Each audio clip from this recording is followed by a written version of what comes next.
ఓం నమో వెంకటేశాయ. శ్రీలక్ష్మీ వల్లభారంభాం వికనోముని మధ్యమాం అస్మదాచార్యపర్యంతాం వందే గురుపరంపరం. జ్ఞానానందమయం నిర్మలస్ఫటికాకృతం ఆధారం సర్వవిద్యానాం శ్రీహయగ్రీవముపాస్మహే.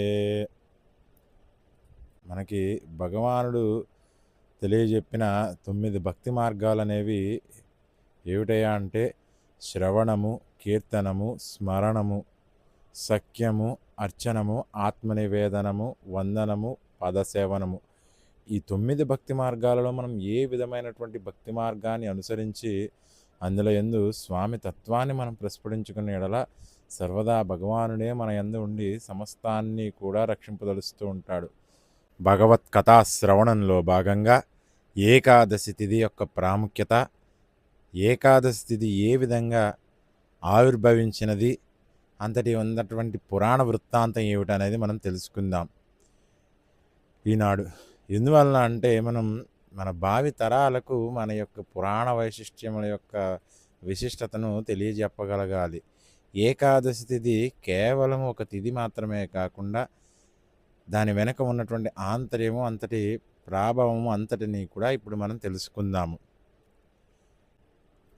భగవానుడు ఎప్పుడు కూడా భక్తుల్ని అనుగ్రహించడానికే తన యొక్క తత్వాన్ని ప్రస్ఫుటింపదలుస్తూ ఉంటాడు. అలా బ్రహ్మగారు ఒకనాడు మొరాసురుడు అనే ఒక రాక్షసుడికి ఇచ్చిన వరం చేతను అంతటి మొరాసురుడి యొక్క వృత్తాంతాన్నే ఏకాదశి తిథి వృత్తాంతంగా కూడా పరిగణింపదలుస్తూ ఉంటారు.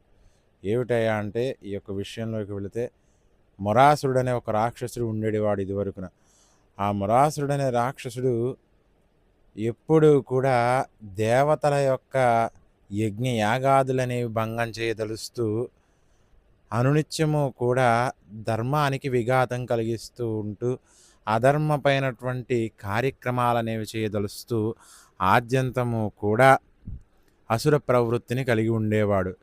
ఇలా మొరాసురుడు తన యొక్క అసుర ప్రవృత్తిని ఎంతవరకు తీసుకువెళ్ళాడంటే కూడా సృష్టిలో యజ్ఞయాగాదులు అనేవి నిర్వహించకుండా దేవతలందరినీ కూడా అనేకమైనటువంటి వ్యయ ప్రయాసలకు గురి చేయదలిచాడు.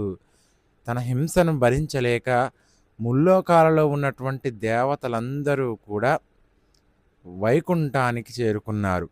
వైకుంఠానికి చేరుకున్న తరుణంలో సరిగ్గా ఆ సమయాన శ్రీమన్నారాయణుల వారి యోగ నిద్రకు ఉపక్రమించదలిచి తన యొక్క సృష్టిని అంతటినీ కూడా అంతఃసృష్టిలో ఆయన వీక్షింపదలుస్తూ ఉన్నారు. ఇలా చూస్తున్న తరుణంలో స్వామివారి నుండే ఒక అంశ అనేది ఉద్భవించింది. ఆ శుభ సమయమున ఆ అంశ ఉద్భవింపదలిచి ఈ యొక్క విఘాతములకు కలిగిస్తూ భూమి యందు యజ్ఞయాగాదులు నిర్వర్తింపజేయకుండా చేయదలుస్తున్నటువంటి మొరాసురుడి యొక్క సంహారాన్ని ఆ అంశ చేయదలిచింది. ఎందువలన అంటే యజ్ఞయాగాదులు అనేవి ఎప్పుడూ కూడా జరుగుతూ ఉండాలి. ఎప్పుడైతే యజ్ఞములు జరుగుతూ ఉంటాయో తద్వారా వర్షాభావాలు అనేవి కురుస్తూ ఉంటాయి. ఆ ప్రకటనముగా ఆహారం అనేది సమృద్ధిగా చేకూరుతుంది. ఆహారం అనేది జీవుడిలో ఉన్నటువంటి జఠర అగ్నిని నియంత్రింపజేయదలిచి సమస్తానికి అందించగలిగే శక్తిని జీవుడికి అందింపదలుస్తుంది. అలా ఎప్పుడైతే యజ్ఞయాగాదులు నిలిచిపోయాయో సృష్టి అంతా కూడా అజ్ఞాన గాఢాంధకారంలోకి వెళ్ళిపోయినది. తద్వారా అంతటి అజ్ఞాన గాఢాంధకారాలను చీల్చుకుంటూ జ్ఞానం అనే వెలుగుల్ని అందివచ్చే విధంగా శ్రీమన్నారాయణుల వారి యోగ నిద్రలో ఉన్న క్రమేణ శరణు కోరిన వెంటనే సమస్తాన్ని ప్రసాదించగలిగే తత్వం కలిగిన స్వామి శ్రీమన్నారాయణుడు. అంతటి స్వామి నుండి ఒక అంశ ఉద్భవించినది. ఆ యొక్క అంశ ఈ యొక్క మొరాసురుణ్ణి ఎచ్చట ఏ ప్రాంగణంలో ఉన్నా కూడా ఖండములుగా ఖండింపజేయదలుస్తానని చెప్పి స్వామికి విన్నవించినది. విన్నవించిన తరుణాన్ని మొరాసురుడు సముద్ర గర్భమున ఉన్న తరుణంలో ఆ యొక్క అంశనే మత్స్య కన్యకగా రూపాంతరం చెంది సముద్ర గర్భంలో ఉన్నటువంటి మొరాసురుడి యొక్క శిరస్సుని ఖండములుగా ఖండించి వేసి ధర్మాన్ని నిలబెట్టి అధర్మాన్ని పారద్రోయగలిగింది.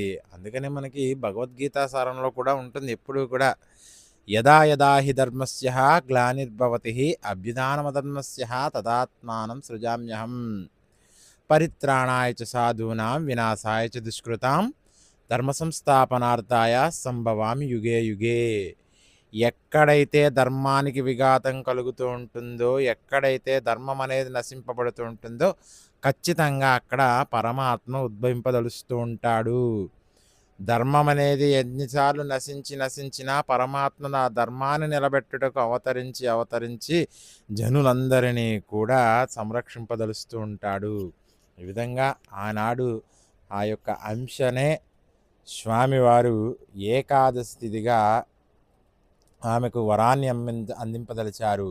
ఈనాటి నుండి కూడా నీవు ఏకాదశి తిథిగా పిలువబడతావు, నీవు నా నుండి ఉద్భవించిన అంశవు గలక సాక్షాత్తు నిన్ను ఈ తత్వాన్నంతటినీ కూడా ప్రస్ఫుటించగలిగిన తరుణాన ఎవరైతే ఈ యొక్క ఏకాదశి తిథి నాడు అనునిత్యము కూడా భగవత్ కార్యక్రమాలు చేస్తూ దాన ధర్మాలనేవి ఆచరింపదలిచి ఏకభుక్తము గావించి ఉపవాస దీక్షతో నియమనిష్టలతో ఉండి నన్ను పూజించదరో వాళ్ళకి సమస్తోత్తమైనటువంటి స్థితిని చేకూర్చి ఎల్లవేళలా కూడా వాళ్ళ వెన్నంటే ఉండి ముందుకు నడిపింపదలుస్తూ ఉంటాను.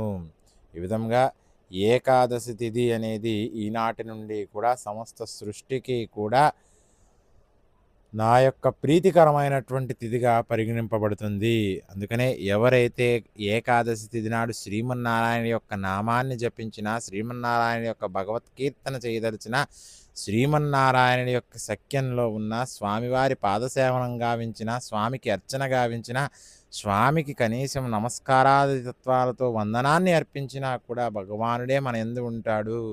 శ్రవణం కీర్తనం చ విష్ణు అర్చనం ఆత్మనివేదనం పాదసేవనం వందనాత్ అన్న విధముగా ఏకాదశి తిథి నాడు నవవిధి భక్తి మార్గాలలో ఉన్నటువంటి 9 భక్తి మార్గాలలో ఏ విధమైనటువంటి భక్తి మార్గాన్ని అనుసరించి ఆచరించినా కూడా పరమాత్మే మనల్ని వెన్నండి ముందుకు నడిపింపదలుస్తూ ఉంటాడు.